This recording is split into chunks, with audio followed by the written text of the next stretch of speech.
안녕하세요. 북자칙거리입니다. 안녕하십니까. 오늘은 저번 시간에 이어서 위험한 민주주의 토론을 하도록 하겠습니다. 다음 주제로 넘어가도록 하겠습니다. 저 다음 주제 파트 3의 소셜 미디어 관련된 부분인데요. 저는 아무래도 전공도 신문방송학과고 지금 하고 있는 일도 그러셨군요. 미디어 쪽이라서 이 부분을 좀 재밌게 읽었어요. 그래서 이 저자가 주장하는 건 이렇습니다. 항상 커다란 사회적 변혁 앞에는 커뮤니케이션 기술의 혁신적 발전이 있었다는 거예요. 그래서 예를 들면 옛날 인쇄술 이때 인쇄술이 등장하기 전에는 수도승이나 소수의 필사술사들이 그러니까 책을 하나하나 손으로 써서 베껴야 되기 때문에 이런 주장이나 소식 같은 거를 전파하는 것 자체가 막대한 권력이었다는 거예요. 그래서 요거를 전파하는 것만으로도 이 지배층은 권력을 독점할 수 있었다고 얘기를 합니다. 그런데 인쇄술이 발달하면서 인쇄술은 정보의 대량 복제가 가능하니까 요게 루터의 어떤 종교혁명이나 그다음에 그 이후에 발생하는 모든 사회적 변혁의 기반이 됐다는 거예요. 루터 같은 경우에는 그 전에는 몇백 부 필사하기도 어려웠던 시대였다가 루터의 종명 관련된 이 저서는 25만 부가 몇 년 만에 다 퍼졌다는 거예요. 그래서 요런 것들이 있었는데 이후로도 많은 커뮤니케이션 발전의 기술이 있었는데 예를 들면 뭐 TV나 라디오. 근데 TV나 라디오는 이 확대성에 있어서는 엄청난 발전이었지만 일대 다 커뮤니케이션이라는 측면에서 큰 본질적인 변화는 없었다는 거예요. 그러니까 내가 어떤 정보의 발행 주처일 때 내가 여러 사람한테 보내는 게 인쇄술이나 방송이나 라디오나 같다는 거죠. 이제 그래서 큰 변화가 없었는데 인터넷은 일대 다가 아니라 다대다 커뮤니케이션이 가능하게 만드는 기술적 기반이 됐으니까 중요한 변화 포인트였다는 거죠. 근데 이때 한계가 있었는데 한계는 내가 어떤 블로거가 있고 홈페이지를 만든다고 하더라도 어느 날 갑자기 이 블로거나 이 홈페이지에 몇백만 명이 몰려들진 않는다는 거죠. 그래서 이때까지도 아직 뭐 미디어의 그리고 어떤 유력한 사람의 정치적 영향력이 강했던 시대인데 이걸 모든 걸 좀 이렇게 때려 부순 좀 중요한 기술적 포인트 중에 하나가 소셜 미디어다라고 얘기를 합니다. 그러니까 소셜 미디어는 왜 그렇다고 주장을 하냐면 그러니까 내가 오늘은 팔로워가 10명밖에 없어. 근데 내가 쓴 얘기의 어떤 파괴력이나 내가 쓴 얘기가 되게 신선하고 재밌거나 아니면 명확한 팩트를 가지고 있거나 충격적이야. 그러면 다음날 갑자기 몇백만 명이 이걸 보게 되는 상황이 됐다는 거죠. 이거는 과거 인터넷보다는 훨씬 더 파급력이나 이런 측면에서 이 권력의 어떤 이동을 가져온 행동이다라고 얘기를 하면서 인쇄술만큼 혁신적인 그리고 급격한 정치 사회적 변화를 불러일으켜 올 수 있는 수단이다라고 주장을 하거든요. 그래서 재밌게 읽었는데 여기에 대해서 어떻게 생각하시는지. 그러니까 이 저자가 했던 얘기랑 똑같은 의견인데 처음에는 모든 사람의 이야기가 자유롭게 흘러가지고 민주적인 도움이 될 것이라고 봤지만 그렇죠. 시간이 갈수록 반향실 효과랑 더불어서 각종 음모론의 확산, 증오와 편견의 확산을 가능하게 한 것도 사실이잖아요. 그래서 오히려 SNS가 더 보편화되면서 사람들의 이 혐오와 이런 것들이 더 확산되고 잘못된 것을 믿고 이런 사람들이 더 많아지고 이런 걸 보다 보니까 저도 이런 문제 깊게 생각하지 않다가 이걸 보면서 이제 생각한 게 더 철저하게 가짜 뉴스를 응징하고 그다음에 뭐 명예훼손법이나 그러니까 거짓을 유포하는 것을 좀 확실하게 좀 규제를 해야 되지 않나라는 생각이 들더라고요. 규제는 사실 힘들죠. 그러니까 지금 이번에 뭐 국감에서도 나왔던 얘기인데 구글에게 이제 유튜브에 돌아다니나 구글에 돌아다니는 가짜 뉴스 같은 거 왜 검열을 하지 않냐? 그랬더니 자유다 그거는 그건 검열할 수 없다라고 얘기를 했거든요. 이게 기본적인 사실 회사의 그러니까 그런 인터넷 회사의 입장인 거죠. 이거를 일일이 그렇죠. 검열할 필요는 할 수는 없다. 그러니까 실제로 아니, 그거는 이제 자치 각 회사에 의한 자치로 봐서 그런데 이게 이제 국가 차원에서 보면은 이 거짓된 정보를 믿고 이런 사람들이 많아진다는 얘기예요. 일단 이제 유성님은 이제 소셜 미디어 자체가 혁신적인 커뮤니케이션 수단이라는 걸 인정을 하신 상황에서 네. 그 다음 단계 이런 제재가 필요하다고 주장을 하신 거잖아요. 네, 그러니까 제 말은 이 저자랑 똑같은 얘기인데 처음에는 민주적으로 모든 사람의 의견이 확산돼서 좋을 거라고 봤지만 안 좋은 점도 꽤 있다는 거예요. 그러니까 잘못된 정보나 이런 것들을 사람들이 믿게 되는 그런 걸로 작용한다는 거예요. 그런데 이게 페이크 뉴스라는 거는 양날의 칼이 되는 게 그러니까 트럼프가 CNN이나 뉴욕타임즈를 비난하는 게 페이크 뉴스예요. 그렇죠. 그러니까 내가 받아들이는 측면에 따라서 나와 다른 의견은 페이크 뉴스인 거예요. 그래서 이게 기준점이 불명하기 때문에 요거에 대한 규제, 차단, 심의, 검열은 나한테 다시 돌아오는 칼이 될 수가 있어요. 그래서 미국에서 예를 들어 유튜브 같은 경우에 지금까지 그 이런 어떤 심의 검열을 한 유일한 케이스는 증오 범죄, 그러니까 이제 인종이나 이런 게에 대한 어떤 편견 이거를 심는 이런 행동에 대해서는 규제를 했지만 그 외 정치적인 이슈에 대해서는 이걸 안 하고 있거든요. 근데 팩트를 좀 체크를 해야 되지 않을까요? 근데 그게 참 어려운 게 우리가 보고 있는 모든 매체 중에 팩트 체크를 할 수 있는 거는 사실 그러니까 지금 현재 내가 보도를 내고 있을 때는 주장이에요. 그러면 매달 모든 보도들을 다 팩트를 체크하고 낼 수는 없잖아요. 그래서 그런 문제들이 여기 엮여 있기 때문에 만약에 어떤 그 논설이나 어떤 의견을 제시할 경우에는 그게 이제 주장이다 보니까 그런 거는 팩트 체크가 불가능하다. 아니, 심지어 그 박근혜 정권을 끌어내렸던 여러 가지 보도 뉴스도 만약에 이거 잣대가 있었으면 당시에 페이크 뉴스라고 차단됐을 걸요. 그렇죠. 아니 그 당시에는 그럴 수도 있죠. 아니 그게 태블릿이 발견돼서 아니, 그 태블릿 전에 그 이대나 그쪽에서 먼저 문제 발생했을 때 어디서요? 그러니까 이게 처음에 이제 정윤호 게이트에서 시작을 했었잖아요. 아 정윤호에서. 그러니까 이게 그래서 양날의 검이 된다는 게 그래서 이게 근데 이거가 지금 요즘에 이제 이슈가 많이 되고 있는 거를 이거를 이른바 민주당 쪽에서 많이 제기를 하고 있다는 게 문제가 되는 거예요. 민주당에서 제기를 계속하고 있죠. 그러니까 가짜 뉴스. 근데 민주당이 제기하고 있는 이유가 이게 재밌는 건 뭐냐면 예전에는 뭐 인터넷이나 유튜브가 진보 세력의 무기였는데 지금 보수 세력의 무기잖아요. 사실 그렇죠. 지금. 그러니까 페이크 뉴스 차단 얘기가 나오는 거거든요. 근데 이거는 저는 좀 양날의 칼이라고 생각을 해요. 저는 뭐 사실 이 근데 이렇게 SNS에서 분절되고 있는 현실은 인정하시죠? 그러니까 저는 그거는 네. 그러니까 이슈가 좀 달라지는데 지금 페이크 뉴스를 말씀하셔서 거기에 대한 의견을 말씀드린 거고요. 그다음에 이 소셜 미디어로 인해서 이제 점점 더 양극화되고 있는 거에 대해서는 되게 큰 문제라고 생각하고 이거를 이거를 어떻게 지금 해야 되는가라는 거가 이슈로 제가 냈을걸요? 안 냈나? 아까 그 에코 체인버랑 똑같은 얘기 아닌가요? 그렇죠. 사실 그쪽에서 이거는? 이어지는 얘기죠. 근데 사실 이 저자가 이 얘기를 낸 거는 트럼프가 그 트위터를 되게 잘 활용해서 대통령이 된 거를 보고 놀라서 사실 이런 얘기를 하는 거 아닌가요? 이 책에서는? 그렇죠. 그러니까 여기 또 저자 재밌는 얘기 하잖아요. 예전에 이제 미디어들은 자기 선택의 여지가 있는 거예요. 뉴스를 내가 쓸지 안 쓸지. 근데 지금은 트럼프가 트위터를 하는 거를 안 쓸래 안 쓸 수가 없어. 받아서 써야 되잖아요. 쓸 수밖에 없는. 그러니까 강제화되는 거죠. 네, 그러니까 예전에 이제 그러니까 뭐 이제 더 이상 전통 미디어의 힘이 약화되고 이런 문제가 아니라 그냥 내가 이 선택권이 없다는 것 자체. 언론사 입장에서 메시지의 선택권이 없다는 거. 통제권을 상실한 거죠. 그렇죠. 그 제가 한 가지 그럼 혁신적인 거네. 네. 외국의 그렇죠. 사례를 얘기하고 싶은데 독일이 이걸 페이스북 법이라는 거를 만들어서 통과를 시켰어요. 어떤 법인가요? 여기는 어떻게 돼 있냐면 트위터, 유튜브, 페이스북 등 소셜 미디어 기업이 가짜 뉴스나 테러 폭력을 선동하는 게시물, 그다음에 헤이트 스피치, 이게 차별 혐오 발언 등 불법 콘텐츠를 인지하고도 24시간 안에 지우지 않으면 최소 500만 유로, 우리 65억 정도에서 최대 5천만, 650억까지. 저는 이런 게 필요할 것 같은데요. 그래서 이게 통과가 됐어요. 작년에 독일에서. 네. 그래서 지금 제재를 이미 하고 있어요. 독일에서는. 그러니까 왜냐하면 독일은 이제 여기도 나오지만 이민, 그렇죠. 그다음 인종. 최근에 이민 이슈가 굉장히 많죠. 독일. 네. 그러니까 이쪽에서는 그러한 이슈가 있을 때 이거 자체로 인해서 더 사회 혼란이 생기니 그것들을 막는 이러한. 그래서 여기서는 뭐라고 얘기를 하냐면 이 법무장관이 기업들은 정치적 압박을 받지 않으면 부적절한 게시물 삭제 의무를 다하지 않는다. 그럼 누가 지울 거냐라는 거죠. 그렇죠. 맞네요. 그러니까 의무를 지워야지만 된다라고 하는 거죠. 저도 이런 게 좀 필요할 것 같아요. 그러니까 독일이 왜냐하면 이게 독일이 좀 그래도 법률상 좀 선진국이잖아요. 그러니까 그런 것도 우리한테 영향을 줄 수 있을 것 같네요. 양날의 검인 것 같아요. 소셜 미디어가 보편화돼서 개인의 어떤 표현의 자유, 다양한 방식으로 어떤 세상에 있는 것들을 전파를 할 수 있는데 그러면서 그것들이 이제 그런 식으로 혐오나 막 이런 것들 조장하는 것들도 같이 막 지금 현재 그러고 있잖아요.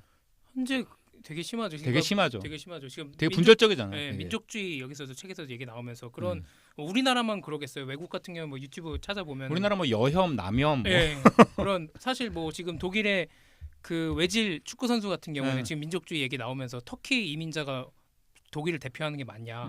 그래가지고 앞으로 국가대표에서 안 받기로 됐잖아요. 그러니까 그러니까 지금 그런 뭐 난민 이런 문제 때문에 사실 그렇죠. 유럽은 지금 뭐 난리도 아니죠. 그래서 전 개인적으로 이 문제에 대해서는 종이 신문을 좀 읽어야 돼요. 종이 신문. 아 종이 신문을 읽어야 이게 된다. 뭐냐면은 그러니까 이게 그러니까 종이 신문 같은 경우에는 어찌됐든 정치 사회가 이게 그러니까 내가 보기 싫더라도 앞부터 읽어야 되잖아요. 그러니까 내가 보기 싫은 소식도 쭉쭉쭉 가면서 볼 수밖에 없고 그다음에 약간 두 번째는 성향 자체가 다른 두 개를 읽으면 예를 들어 뭐 조선과 한겨레 두 개를 읽어서 좀 본인이 좀 중립적인 시각을 가지려고 이렇게 노력하는 이쪽도 이렇게 얘기하는구나. 예, 예. 그거가 필요하다고 저는 생각을 해요. 음. 개인으로는 그런 노력이 필요하고 그다음에 이렇게 그거를 개인으로 또 가면은 페이스북에서 이게 근데 되게 어렵긴 하더라고요. 나랑 생각이 다른 사람을 팔로우해서 그 소식을 봐야 되는데 이거 정말 참기가 어렵더라고. 어우. 제가 유튜브에서 정규제 TV 한번 봤다가 아 그런데 어렵더라고 진짜. 추천이 계속 뜨는 거예요. 추천을 AI가 문제네. 없애려면 한참 걸려. AI가 문제구만. 근데 저는 또 다른 관점은 이제 아까 말씀드렸던 퍼퓰리스트가 그 득세를 할 수 있는 거는 인식의 깊이거든요. 그러니까 사람들의 인식의 깊이. 가령 예를 들면 복잡한 문제는 짧게 단축하기에 어떤 한계가 있어요. 그렇죠. 그러면은 어느 정도의 길이의 독해력을 리터러시라는 거를 맞아요. 일반 시민들이 가져야 되는데 이게 미디어가 발달하면서 우리는 스캐닝이라는 걸로 그 내용 전체를 읽은 듯이 인식을 하거든요. 그러니까 어떤 책 한 권을 통독 아니면 그걸 읽어가지고 거기에 있는 많은 깊은 내용들을 인식하는 그래서 자기의 인식의 깊이를 넓히는 연습이 되는 게 아니라 계속 슈거 이렇게 약간 달콤한 자극적인 것만. 자꾸 인식하게 되니까 내가 결국에 나중에 깊은 인식을 하려면 그게 어려워지는 거죠. 그렇죠. 예, 그러니까 그런 측면도 있는 것 같아요. 독서를 안 하는 게 문제네요. 그렇죠. 그래서 좀 뭐 종이 신문 저도 되게 좋다고 생각하고 그래서 어떤 글을 그 사람이 얘기하는 충분한 맥락을 이해할 정도로 읽는 연습이 되게 중요한 것 같아요. 그러니까 비판적 읽기 연습해야 된다는 거죠. 그렇죠. 네. 네, 맞아요. 근데 그거를 할 수 있을 만한 사람이 사실 계속 책을 읽는 게 평생이 돼도 익숙해지지 않는 사람들도 있잖아요. 그러니까 이제 안타깝네요. 그 교육의 목적 중에 하나가 이제 민주사회 시민을 육성하는 거다라고 하면 사실 학교에서 미디어 교육 필요하거든요. 그러니까 이런 매체나 그러니까 사실은 메시지를 받아들이는 능력. 그러니까 아까 그 얘기했잖아요. 그 힐러리 클린턴이 사탄이라고 믿는 이유는 내 주변의 모든 사람들이 그렇게 얘기하기 때문이에요. 하나하나에서. 근데 그게 되게 무서운 거라니까. 왜냐면 이 동영상 유튜브 동영상 채널이 되게 무서운 게 글 읽는 게 불편한 사람들이 있어요. 우리나라는 문맹률이 극도로 낮지만 책을 안 읽는 사람 많죠. 책 안 읽는 사람 많죠. 그러니까 원래 그런 거를 이 활자로 판별을 해야 되는데 유튜브 영상을 보면은 나와가지고 그런 맞아 거짓 뉴스를 얘기하면은 그냥 다 진실이라고 믿게 된다는 거예요. 그래서 이게 그런 파급력이 거짓 훨- 뉴스라는 걸 확 처벌할 수 없나? 아니 그러니까 아까 그 독일 그것도요. 파퓰리스트. 확 그냥 그 독일 아까 그 법안도 그게 이제 페이스북 법안인데 우리나라에서 가짜 뉴스 방지 법이라고 딱 했거든요. 근데 이미 그 순간 정치적 시각이 들어가는 거예요.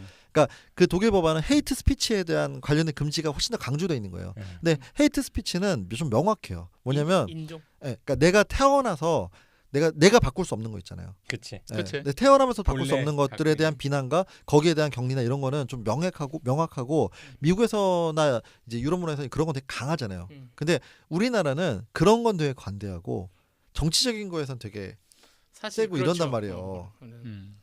혹시 또 다른 좀 딴소리인데 이게 왜냐하면 여기 계신 분들은 만약에 학교를 다닐 때 학점이 지대한 영향을 미치진 않았잖아요. 그러니까 왜냐하면 뭘 그게- 하는데 취업하는데? 취업하거나 그러니까 음. 무슨 얘기냐면 이명박 정권이 되면서 취업하고 학점하고 그거에 대한 그래서 학생들의 여유를 굉장히 다른 쪽으로 막 뽑아가는 거죠. 그렇기 때문에 사람들이 사회 문제에 갖는 여유가 굉장히 없는 거예요. 평소 생활에.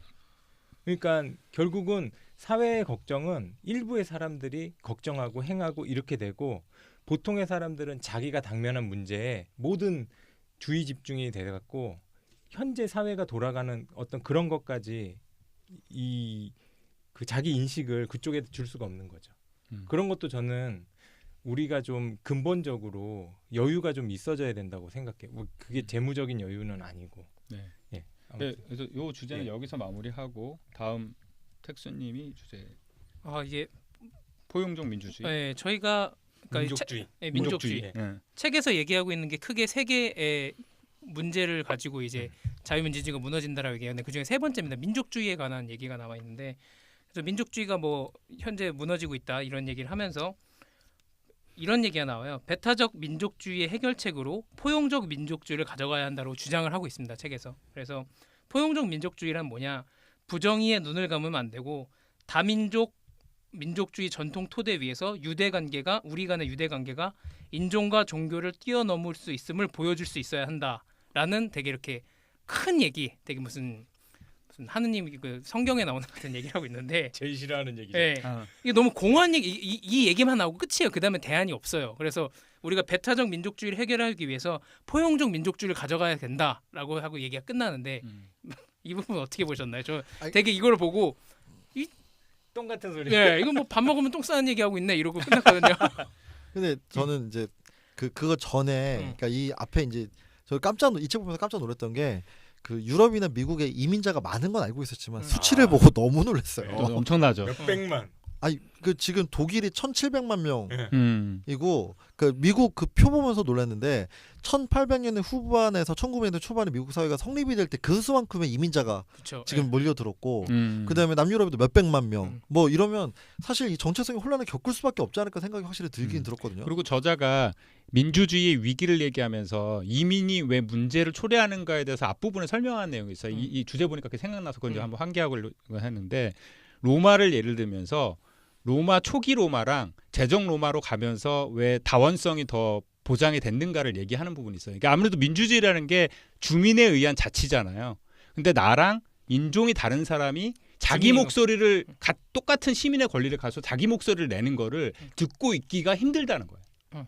근데 제정 로마가 딱 되면서 황제가 딱 생기고 이 권력 자체 도전받지 않은 상태에서는 딱 그 안에 다양한 민족들이 어울려 사는 것 자체가 문제가 없었다라는 식으로 얘기를 하는 거 보고 좀 재밌다고 생각이 들었는데 우리나라도 만약 생각을 해보면 지금 우리나라 그냥 거의 단일 민족이니까 근데 만약에 어디 뭐 필리핀, 베트남 이런 데서 막 사람들이 와가지고 그 사람들이 많아져가지고 1000만 명씩 살아요. 똑같이 막 자기 주장하고 막 국회의원 되고 막 그 자기네 소수민족을 막 위해서 막 뭔가를 법을 제정하고 그러면 많은 사람들이 혼란을 느낄 건 사실이고 그 어떤 그게 잘못된 방식으로 발전하면 혐오로 발전할 것 같다는 생각이 들더라고요. 비자스민 같은 그리고 경우였죠, 여기서 그날. 얘기하는 그쵸. 거는 실제로 그게 일어난 주는 그게 반대가 덜하다라는 거예요. 아 같이 그게 사는 재밌어요. 사람들. 근데 그렇지 않은 주, 순혈주의가 되게 강한 백인의 그 비율이 높으면 높을수록 미국 남부 이런데 트럼프를 찍는 네. 비율이 되게 높는. 그러니까 여기서는 만약에 많이 이루어진 거기를 캘리포니아주를 얘기를 이미 하고 다민주화가 이제 딱 진행된 그렇죠. 다인종화가 진행된. 네. 그래서 실제로 인종이 들어와서 같이 살아보니까 괜찮다는 거지. 부딪히고 이해도가 올라가고 그러고 보니까 이게 민족주의가 줄어드는 거죠. 근데 그거를 접해보지 못한 사람들은 상대방의 가치를 이해 못하니까 두려움이 앞서는 거죠. 그러니까 저는 이걸 봤을 때 우리의 지금 현재 위치는 순혈주의가 되게 높아서 들어오는 것에 대한 약간 비합리적 위협을 느끼고 있는. 그것도 제주도 예멘 난민들, 사태 때 예. 혐오 발언이 엄청 났었거든 그때. 예, 그러니까 우리도 아마도 그런 것들의 단계에 있지 않을까. 그래도 저는 이번에 방글라데시 풍등 사건 보면서 상당히 어. 정화 능력이 뭐 좋은 풍등 사건. 풍등. 그 이번에 불나가- 저유소에 아. 방글라데시 노동자가 뭐 붙였다 뭐. 근데 그때 보면서 상당히 우리나라가 그래도 좀 사회 정화 능력이 높은 사회가 어. 됐구나라고 생각을 저도 했었거든요. 약간 그랬어요. 예, 예. 예. 근데- 그 사람 원래 구속영장을 청구했는데 법원에서 기각했거든요. 근데 어쨌든 그래서 여기서 그러니까 막연한 방향성이 아니라 이런 언급을 하는 거죠. 아까 저도 성우님 말씀하신 거에 공감을 하는 게 그러니까 막상 같이 살아보면 괜찮은데 지금에 있는 상당히 많은 문제가 공포에 의한 거다. 그러니까 나의 문제가 아니고 그 내 주변에 생기는 문제를 여러 가지를 보고 거기를 두려워해 생기는 문제다.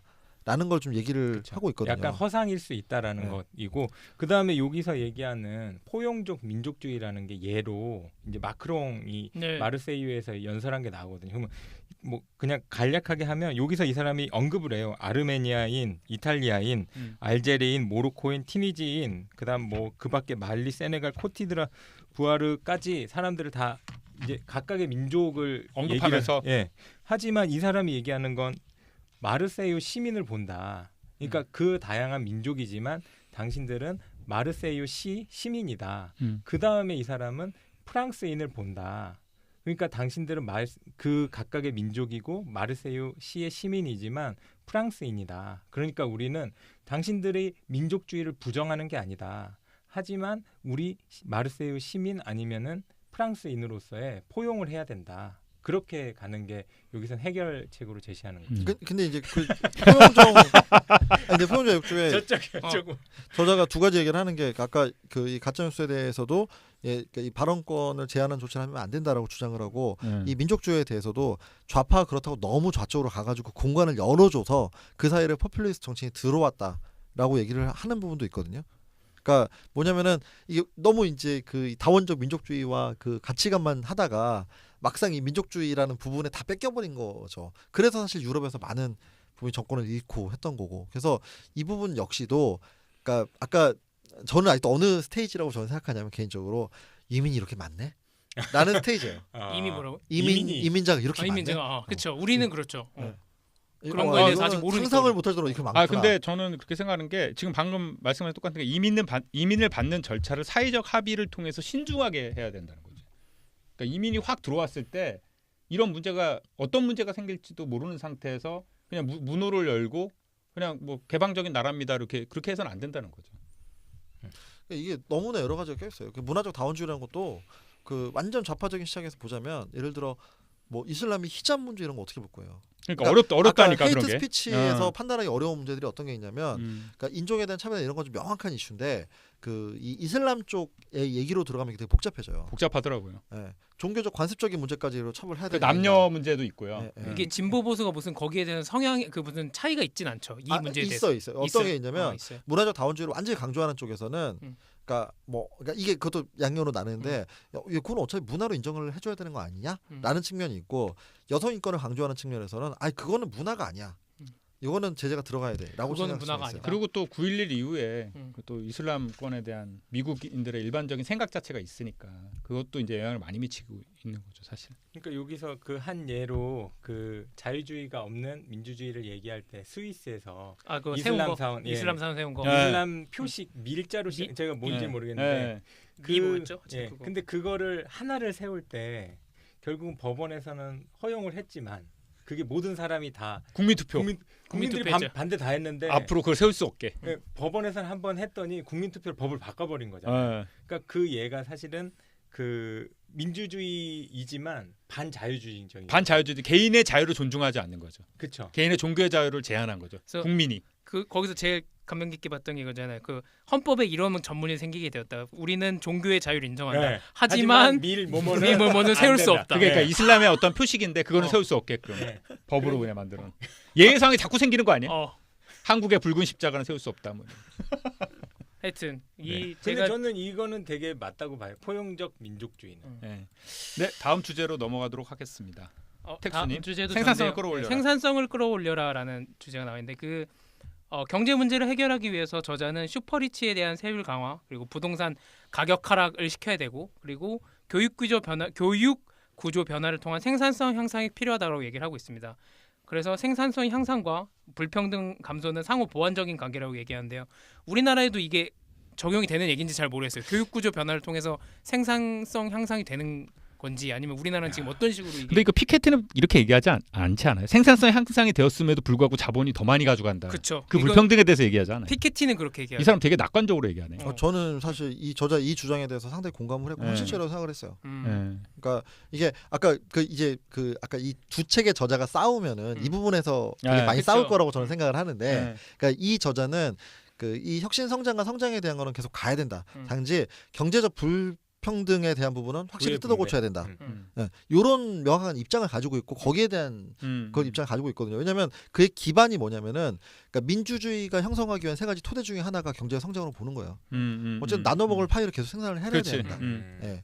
그래서 그거를 생산해내면서 근데 그게 불균형에 분배돼서 안 된다. 그렇죠. 이렇게 이어지는 얘기거든요. 근데 그렇게 정리를 한다면 동의합니다. 그렇네. 근데 생산성 향상만을 얘기한다면 문제가 되는 거죠. 그쵸. 이 사람이 그러니까 저도 이 책을 그러니까 뭐 똑같은 이 사람이 한 단계 더 나아간 것 같아요. 그러니까 사고 자체가 저는 그전 그 오만과 오만보다는 단순히 뭐 현상에 대해서 얘기만 했다면 이 사람은 그 현상을 해결하기 위한 이런 문제까지 해결을 돼야 된다까지 얘기가 나오는 것 같아요. 그리고 그래서 좀 교육 구조 변화도 이거는 사실은 그러니까 사회 변화나 변혁이라는 게 대단히 늦게 이루어질 수밖에 없고 사람의 생각은 쉽게 바뀌지 않는 거이기 때문에 그렇죠. 가장 효율적인 수단은 교육은 맞아요. 근데 우리나라에서 지금 어떤 시도를 하고 있죠? 교육 구조 변화에 대해서 우리나라가 현재 문재인 정부 들어서 바꾸고 있는 게 있나요? 사실 하나도 없죠. 그게 어떤 게 있었냐면 그 우선은 대입이 바뀌어야지 고입도 바뀌고 예, 예. 그렇기 때문에 대입을 바칼로레아를 도입하려고 그랬어요. 그 이제 프랑스에서의 사고력을 평가하는. 근데 그 시험이 아직은 도입이 안 되었어요. 근데 그거를 그 지역 그 교육감 단위에서는 그 부분을 검토를 하고 있어요. 그러니까 우리나라도 지금 현재를 바꾸려고는 하는데 이게 뭐가 있었냐면 국민들한테 저기 만족도 조사를 했을 때 교육이 가장 떨어지는 거예요 지금. 그래서 그게 왜 그랬냐면 바꾸려고 했는데 지금 아무튼 이게 실패했어요. 예 실패했어요. 하지만 하고는 있어요. 그러니까 이게 아무것도 안 하는 건 아니다. 대입 뭐 저번에 그 공청회하고 뭐 그래도 결국 아무것도 아닌 걸로 예. 돌아갔잖아요. 지금. 그러니까 이게 교육부장 그래서 요번에 유은혜 예 장관이 그래서 나온 거잖아요. 예. 왜냐면은 막 했는데 결론을 내줘야 되는데 음. 아니 다시 두 개로 안을 다시 갖고 온 거예요. 그 결론이 안 난 거죠. 지금 그것도 있잖아요. 한국에서 특수목적 고등학교, 뭐 사립고등, 없앴죠. 엘리트 고등학교 같은 경우는 철폐했죠. 어. 그 이명박 정권 때 도입한 자립형 자유형 사립고인가요? 예. 철폐가 됐나요? 철폐가 안 되지 않았어요? 지금도 그거- 있어요. 애매한 저도- 상태로 어, 남아 있지 애매한 않아요? 그 공론조사 때문에 결국은 이제 교육부 총리 이번에 갈리는 거에 큰 원인이 됐죠. 그러니까 1년 실행이 동안 어려운 거야. 조사만 하다가 못한 건데. 실행이 어려운 거지. 근데 실행이. 이게 여기서 어쨌든 명확한 건 뭐냐면은 여기 이제 책에서도 언급되는 게 그 예를 들어 인종 간 불균형 내지는 교육 계층 간 불균형이나 이런 거를 효과적으로 없애기 위해서는 교육 체계. 그러니까 이제 돈 많은 사람이 좋은 대학을 보내서 더 잘 살게 하고 요런 고착화된 상태에서는 이게 안 깨진다는 거죠. 저는 몰랐는데 이 책 보면서 되게 놀랐던 게 미국이 다인종 사회잖아요. 응. 근데 학교에 아, 가면 네네. 다인종이 아니야. 맞아, 그렇더라고요. 히스패닉은 조사해봤더니. 히스패닉 고등학교 다니고 정확하게 말하면 흑인은 흑인. 아시안, 히스패닉, 흑인이 같이 다니는 학교와 그렇게 그래요? 되나요? 네, 와스프가 다니는 학교, 아. 사립학교 이런 식으로 나누죠. 그래 유스 호스텔 가도 저는 맨날 아랍 애들이랑 같이 방 주더라고요. 그러니까 미국이나 유럽에 있는 유스 호스텔 가잖아요. 이렇게. 그럼 아시아는 아랍 쪽으로 가는 거야? 네, 그 아시안, 아랍 뭐 이런 애들이랑 방을 줘요. 아. 6인실 이렇게 주면은 아. 웨스턴들끼리 방 줘요. 아. 그래서 저 유럽 다니면서 웨스턴 애들이랑 같은 방을 써본 게 하루인가밖에 없어요. 이상하다. 우리는 그러면 웨스턴이랑 같이. 확실히 어. 인종 차별이 존재하네. 저 되게 놀랐다니까요. 예, 가가지고 예, 예. 아랍 사람은 태어나서 본 적이 없는데 아랍 근데 사람이랑 이미 같은 방에 자는 거야 맨날. 그 어린 시절 학교를 다닐 때부터 그렇게 인종 간에 떨어뜨려 놓으니까 서로 간에 차별을 할 수밖에 없겠네. 그러니까 상대방의 가치 체계를 이해를 못하는 거죠. 저 그래서 아침에 맨날 그 아랍애랑 이거 접어주는 거 이거 접는 거 있잖아 이거 히잡이라 그랬나? 네. 그거 애들 아침에 같이 접자 그래요. 아 그래요? 혼자 못 접으니까 그 같이 접자 맨날 아침에 이거 같이 접어야 돼 이거. 종교도 이슬람으로 혹시 배동? 아니 아랍 문화를 그 옆에 있으면 체험한 거 아니에요? 그러니까 자기 전에 뭐 이거 기도하고 뭐 예. 하고 꼭 하고 모포 깔고 기도하잖아. 뭐 모포 깔고 그거 하고 알라 이렇게 기도하잖아. 나는 그런 거 알고 싶지 않았는데. 알겠습니다. 다음 주제로 넘어갈게요. 예. 네. 이제 어머니. 처음 페이지 298페이지 내용인데 저자는 일자리의 의미에 대해 이제 경제적 영향과 더불어 정신적 영향을 이야기하고 있습니다. 여기서 이제 고임금의 노동조합이 갖춰져 있던 일자리를 잃었다는 건 단순히 중산층에서 발을 뗀 것뿐만이 아니라 삶을 구성하고 의미를 주었던 총체적 사회적 연결고리를 잃은 것이다라고 그 의미를 저자는 이야기하고 있습니다. 그리고 이를 간단히 성취적 정체성이 빠져나가면 귀속적 정체성으로 침잠해 버린다고 좀 어렵게 얘기하는데 이 귀속적 정체성을 갖게 되면 사람들보다 훨씬 그러니까 자신들보다 훨씬 편안한 삶을 사는 사람들에게 모욕당한다고 이제 피해 의식이 생기는 거고 포퓰리스트들은 이런 식의 분노를 무기로 삼아 이제 정권을 가져가려고 합니다. 저자는 해결책으로 자신의 직업으로부터 정체성과 소속감을 얻게 하고 상대적으로 낮은 계층의 사람들을 환기시키도록 세계의 노동 구조를 재구성해야 한다고 굉장히 거창하게 이야기를 하고 있습니다. 근데 이걸 좀 작은 레벨로 가져가면 여기 계신 분들은 자신의 직업으로부터 정체성과 소속감을 정말 이분이 얘기하는 것처럼 얻고 있는지 주변에 못하는 사람이 있다면 어떤 조언을 해줄 수 있을까요? 이거 그 전에 이 부분이 제가 저번 토론에서 읽어드리고 싶었던 그건데 그 포퓰리스트들 관련해서 그 얘기를 하잖아요. 네. 그러니까 시계를 돌리는 것은 현실적인 선택이 아니다. 시계를 돌리는 것은 현실적인 선택이 아니다. 그러니까 포퓰리스트들은 30년, 50년, 100년 전의 세계로 돌아갈 수 있고 예. 한 국가에 대한 통제권이 다시 회복될 수 있고 한 국가에 대한 통제권이 다시 국제 경제의 제약으로부터 간섭받지 않고 국가가 독자적인 결정을 내리길 원한다는 것을 충족시켜 준다. 국가가 독자적인 불안 어려운데요. 이게 그 얘기예요. 되게 심플하게 한 국가에서 내리는 결정으로 한 국가의 모든 걸 결정할 수 그거는 안 되죠. 있다라는 거를 자꾸 퍼블리스는 할 수 있다고 주장한다는 거예요. 아, 그거는 말도 안 되는 거지. 네. 아까 저번 토론에서 계속 나왔던 얘기예요. 이게. 그래서 이 얘기랑 어떤 상관이 있는 거죠? 근데 저는 네, 이게 지금 무슨 헷갈리기 시작했어요. 무슨 말씀을 하시려는 건지 잘 이해가 안 돼서. 저는 기속적 정체성을 그러니까 얘기하고 있어요. 여기서 그런 얘기 나오잖아요. 그 미국의 한 노동자인데 그 러스트벨트에서 일하는 사람이 있어요. 전에는 나는 뭐 노동조합이 소속돼 주변에 있고 맨날 뭐 출근할 때 아니, 보고 자기 뭐 정체성이 어, 어. 전에는 나는 노동조합에 음. 소속돼 있고 무슨 철강회사의 직원이었는데 지금은 뭐 백인이면서 반이민 정책 반이민 지지한다. 뭐 그런 식으로 딱 얘기를 아. 자기 소속감 자체가 바뀐 거야. 전 이거 보면서 우버 얘기 생각이 예, 우버 운전사. 그러니까 우버 운전사가 되면 그런 식으로 되는 거잖아요. 자기 소속감이 무슨 소속감이 없는 거죠. 없는 거죠. 예. 그렇게 되면 노동의 만족도가 떨어진다라는 얘기 아니었나요, 여기서? 그렇죠. 그런 얘기를 하는 거죠. 그러니까 여기서 문제는 경제라는 문제도 얘기하지만 그 경제와 연관해서 일자리에 대한 문제도 얘기하고 일자리가 주는 게 꼭 재정적인 어떤 자유도 있지만 정신적인 소속감, 일체감 그런 것들을 주기 때문에 이런 것들을 고려한 일자리 정책이나 이런 것들이 돼야 된다라는 거죠. 안정감을 사람에게 안정감을 주어주는 심리적 안정감을 주는 효과가 있겠죠. 그렇죠. 그러니까 소속감이. 왜냐면 이제 저도 친구들 보면은 이제 막 엄청 좋은 데를 나왔는데 사회에서 그게 적응이 안 된 친구들이 있어요. 그러면 진짜 반사회적이에요. 그러니까 자기가 굉장히 피해를 보고 있다.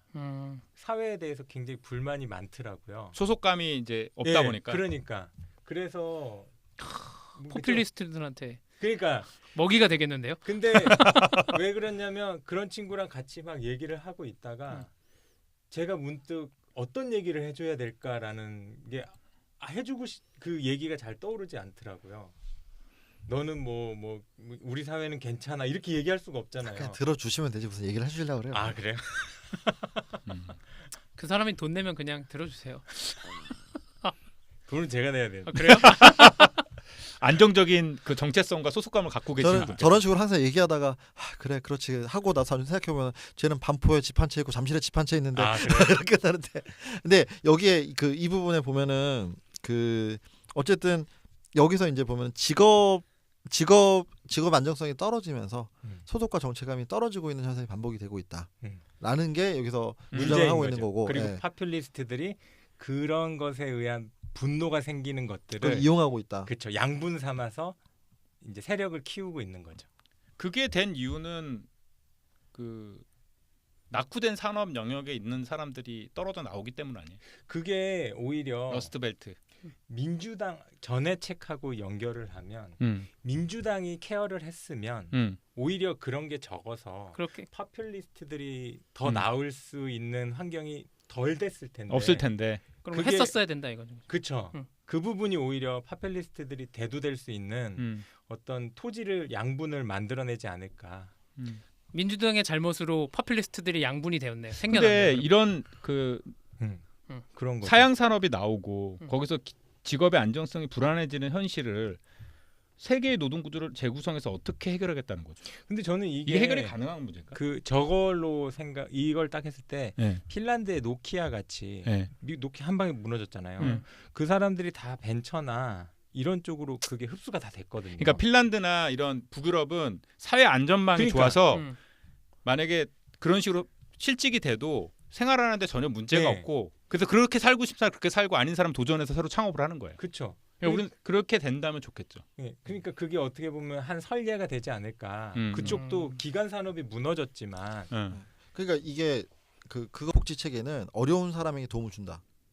그쵸. 예. 그리고 어려운 음. 사람을 선별하는 거고 그 어려운 사람을 선별하기 위한 관리 조직이 있는 거죠. 그렇죠. 근데 그 관리 조직은 생각보다 대단히 비대해요. 어. 그러니까 10명을 돕기 위해서는 10명이 되게 필요해? 그 정도까지는 아니면 되게 많은 사람이 필요해요. 그렇죠. 네. 맞아요. 근데 기본소득에 대한 주장은 그렇지 않고 구분 없이 모든 사람한테 베이직한 삶 형태를 줌으로써 그거 이상에 대해서는 근로소득을 고취시키는 방식을 취하고 그렇죠. 그러고 인해서 자기가 원하는 바를 취하게 하는 게 훨씬 더 사회 경제로 도움이 된다.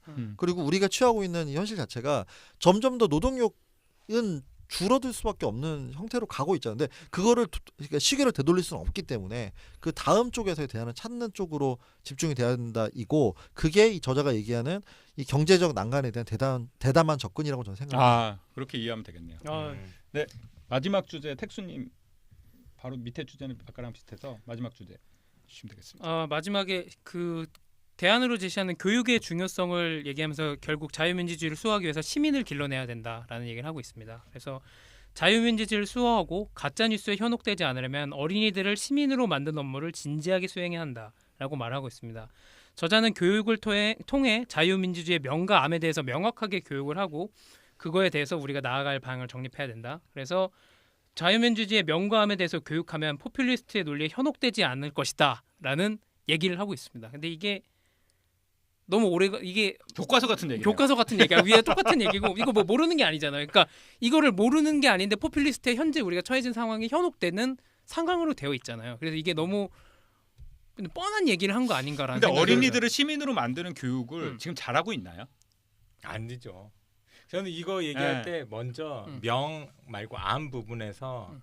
여기에 내용 중에 미국에서의 시민권이 정말로 인종이나 그런 그 차이에 없이 확대된 거는 민중에 의해서가 아니라 대법원 이런 사람들이 그러니까 일부 사람들이 확대를 한 거예요. 법원에서 대법원에서. 그러니까 그게 자유민주주의가 민중들에 의해서 만들어진 게 만들어진 아니라 게 아니니까. 그렇죠. 그러니까 노예제도 그게, 뭐 그쵸, 그런 그러나 것들이 여자 참정권 이런 건 다 예. 대법원에서. 흑인도 그렇고 이런 것들이 수정헌법에 일반 의해서. 대중들은 다 반대했지만 자유민주주의는 그 소수의 법관들이 가치를 가지고 판단을 했기 때문에 이루어진 거다라는 부분이 있죠. 그러니까 우리 자유민주주의가 일반 사람들에 의해서 그냥 당연하게 필연적으로 기결되는 정치 체제가 아니다라는 부분을 아이들도 알아야 된다라는 거죠.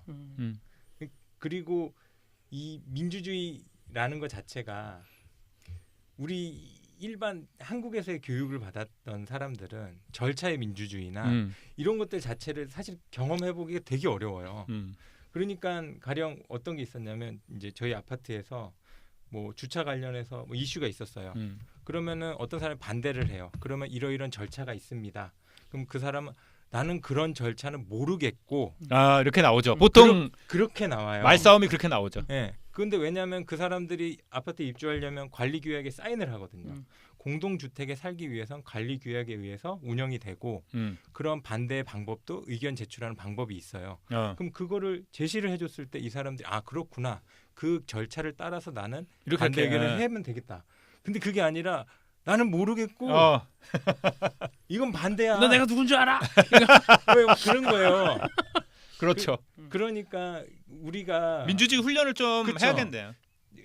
자기 의견을 제시를 하려고 그러면 그렇다면 지금 그 얘기를 들으니까 딱 생각이 나는데 학교가 사실 학생 자치를 시험해 볼 수 있는 좋은 공간이잖아요. 근데 학생회장 뽑고 이런 거 다 그냥 요식적으로 해가지고 그냥 인기투표처럼 되잖아요. 근데 진짜 학생 자치를 해야 될 것 같아요. 맞아요. 그래서 그 경험을 학교 다닐 때부터 학생 자체 경험이 쌓이고 그러다 보면 이제 민주주의라는 것이 자연스럽게 또 교육이 되지 않을까. 그 송곳이라는 네. 그 드라마 보면 웹툰 보면 거기 그런 얘기가 나오는데 프랑스는 중고등학교 내내 노동쟁이 훈련을 해요. 학교에서 중고등학교 때. 그래서 뭐 사측, 노측 이런 거 해가지고 자기가 논리를 세워서 싸우는 훈련을 중고등학교 때 계속 해보는 거예요. 그래서 사회에 나가서도 이게 너무 당연한 거예요. 노동쟁이 절차를 겪고 난 노측 대표로 나오고 사측 대표로 나와서 이렇게 해야 되는데 우리나라는 그런 걸 안 해봤으니까 사회 나가면 일단 뭐 노측 대표다 그러면 인색 원색적 비난하는 이거잖아요. 그래서 그런 교육 자체도 어렸을 때부터 그런 교육 커리큘럼 자체도 사실 그러니까 뭐 굉장히 분쟁을 서로 조정하고 음. 이 대화를 나누고 설득하고 토론하고 이런 게 좀 많이 필요하겠네요. 저는 가정에서도 되게 중요하다고 생각해요. 음. 그러니까 뭐 저 같은 경우는 우리 애들이 있잖아요. 그러면은 합의되지 않은 처벌은 절대 하지 않거든요. 그러니까 처벌을 하려면 그 전에 그거에 대해서 상호 합의가 있어야 돼요. 너가 뭐를 지키지 않았을 때 이렇게 할 거다에 동의를 했냐? 그럼 그거를 했으면은 그 다음에 처벌은 돼도 만약에 어떤 나쁜 짓을 해도 그게 합의되지 않으면 처벌할 수 없는 거죠. 그러니까 아빠도 그러면 처벌 받나요? 아빠도 나쁜 그렇죠. 짓을 하면. 가령 예를 들면 똑같아요. 왜냐면 제가 이제 왜냐면 요즘에 아이 그 핸드폰 때문에 얘기를 많이 하는데 너도 부모한테 부모의 핸드폰 사용에 대해서 제한할 수 있고 그렇지. 그 조언해 줄 수 있고 우린 똑같다. 그러니까 우리가 너에 대해서 권장을 하듯이 너도 권장하고 그게 합당하다면 지키라고 강제할 수 있다. 그러니까 서로가 그런 민주적인 토론하고 합의하고 네. 그런 것들을 좀 해야 될 것 같아요. 두 가지 말씀드리고 싶은데 아까 이 저자가 이 저자는 폴란드에서 살았던 저자는 지금 독일에 생활하고 있지만 유태인. 네, 근데 그러니까 그런 어떤 소수인종의 그거와 이제 그걸 겪었던 사람인데 폴란드가 되게 잘 나가는 것 같았지만 이렇게 돌아오게 된 이유가 갑작스럽지 않다고 저자는 주장을 해요. 세 가지 정도 원인이 있었는데 폴란드 자체가 옛날 공산주의 시대를 겪으면서 거기에 대한 노스텔지아나 환상을 느끼고 있는 시민들이 많았었고 그런 권위주의 체제에 대한 부분이 되게 많았었고 그 점 좀 비슷하네 우리나라. 당파 간 분쟁이 너무 심해가지고 정치에 대한 환멸이나 그게 너무 극심했었고 그렇기 음. 때문에 그러니까 이게 아까 뭐 그런 부분들이 쌓여 있다가 그게 표출이 되고 그 시민들은 민주적인 절차에 의한 어떤 시민교육을 오랫동안 받지 않았던 그 토대가 얇은 상태인 거죠. 그래서 민주주의는 되게 정말 어려운 싹인 것 같은 게 오랜 기간에 걸쳐서 많은 시민의 집과 찬반과 왔다 갔다 하면서 이렇게 심어야 되는 그게 하나 있는 것 같고 두 번째는 요즘 세대들 얘기를 하잖아요. 근데 여기 저자가 중간에 앞에 그 이런 관료제나 이걸 비판하면서 내놓은 얘기가 있는데 우리는 국회의원을 뽑아서 우리를 대변해서 내보내는 거에 대해 익숙하잖아요. 요즘 그렇죠. 세대는 안 그렇다는 거예요. 요즘 세대들은 프로듀스 101, 빅브라더, 아메리칸 아이돌 이런들 프로그램들이 다 바로 투표하고 싶어. 내가 원하는 애를 바로 투표하고 바로 떨어져야 돼. 내가 투표한 애를 위해서 얘네들이 인터넷상에 선거운동을 해요. 대의 정치라는 게 어색하구나. 네. 직접적으로 개입하고 싶은 거죠. 네, 그런 과정이 있기 때문에 저는 이게 이 디지털 민주주의라는 관점에서 봤을 때 이게 그러니까 우리가 생각하는 우리가 알고 있는 이 카테고리에서만 생각해서 안 된다고 생각을 해요. 그러니까 이게 그리고 또 하나는 이게 저희가 이제 수용자를 바라볼 때 아까 양극단 소셜미디어 이런 것도 많이 얘기를 했지만 그러니까 너무 좀 이렇게 너무 이 대중을 좀 이렇게 수용적인 존재로만 그러니까 그냥 그렇게 받아들이는 경향이 있는데 생각보다 자정 능력은 또 되게 강하거든요.